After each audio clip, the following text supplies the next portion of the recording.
Everyone exaggerates their fishing stories, but what if you actually had proof that you caught a 31-foot-long kraken?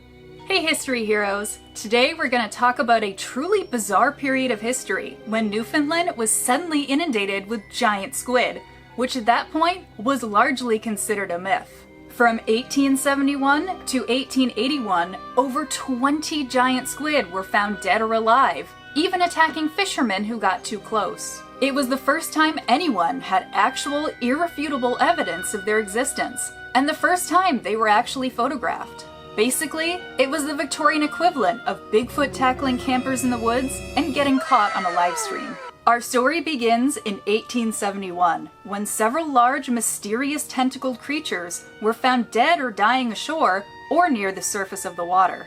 This was not the first time they had been seen, as giant squid, or parts of them, had washed ashore in Newfoundland prior to this. They had also been found in places like Denmark and Iceland, but it could not be determined what they actually were due to decomposition. With regards to Newfoundland, it is important to note that these specimens were often found in isolated communities, and ones that almost entirely revolved around fishing. So as interesting as these slimy cephalopods were, they were far more useful as bait, and were often quickly chopped up before they could even be properly examined. And encounters that were previously reported across the world, even alleged attacks, often failed to provide evidence, and if they did, it was often far too degraded to substantiate any claims. But that was about to change. On October 25th, 1873, near Bell Island in Conception Bay, Newfoundland, two fishermen and a 12-year-old boy named Tom were rowing in a small boat. One of the men spotted what they thought was part of a shipwreck floating just under the surface of the water. One of the fishermen poked the dark mass, and in an instant, the mass reared up almost out of the water, with tentacles flailing and eyes seeming to glow. Its beak began slamming into the side of the boat, and one of its longer tentacles coiled around the boat in an instant. Immediately following this, another, shorter, and thick tentacle also wrapped around the boat, clinging on by what was then described as mysterious, and so affixed to the boat, it was as if it was glued. The mysterious creature then dove underneath the waves, taking the boat with it as it began to take on water and sink lower and lower into the depths. But the 12-year-old son thought on his feet, and remembered the axe that was at the bottom of the boat. Seizing it, he leaped to the edge of the boat and hacked once, twice, 3 times, cutting off the tentacles from the rest of the creature. It slid beneath the waves and disappeared, the dismembered tentacles still clinging to the boat. When the boat arrived back on shore, Tom took the tentacles and promptly fed the smaller tentacle to his dog. Thankfully, he still had the longer tentacle and asked his local priest what to do with the 18-foot-long appendage. The priest recommended he give it to a Reverend who lived in the capital and had a fascination with the natural world. So Tom set off to the capital and presented it to Reverend Moses Harvey, who paid for the tentacle and began examining it. Excited by this discovery, he quickly made his way back to the area of the attack, in the small hope that Tom's dog hadn't eaten the rest of the tentacle. He had. But he decided to remain in the area, hoping that the mysterious creature would wash ashore. He also wrote down the account of the attack from the fisherman and Tom.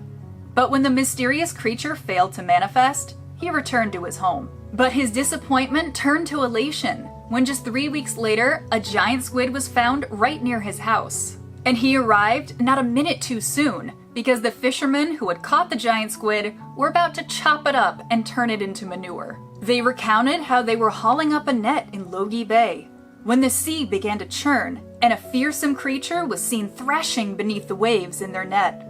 The fishermen decided to kill it, severing its head with a knife. Even with its head removed and some minor damage from the struggle, it was still an incredibly intact specimen. But the Reverend had to think fast. Without refrigeration, the specimen would rapidly deteriorate and could never be identified. So he decided the best course of action would be to immediately photograph it. The only problem? The nearest camera was not able to be moved and was inside a photography studio in the city of St. John's. So of course, the only solution was to place the squid in the Reverend's bathtub and to move the bathtub and therefore squid up and down the winding streets of St. John's, and you thought your morning commute was weird. The giant squid was gently placed over the rim of the tub with his tentacles on full display, and the result was the first ever photograph of a giant squid, irrefutable proof of its existence.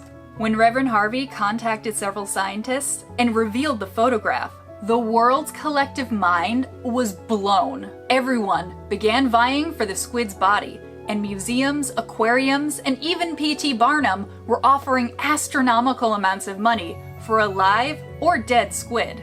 But the Reverend was a man of science first, preserving the body in alcohol and giving it to Yale University for further study, who is still in possession of it to this day.